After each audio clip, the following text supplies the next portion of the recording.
In this video, you will learn how to make a Robinhood account under 18. First, use a parent or guardian's information. Since a minor cannot legally open a Robinhood account, a parent or guardian would need to open an account for you in their name and agree to manage it on your behalf. Install the Robinhood app.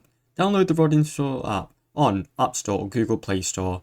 Then set it up using your adult's legal information. Complete the identity verification step. Enter your adult social security number, address and date of birth to pass the required identification check. Link a bank account. Connect a bank account owned by the adult to fund the account.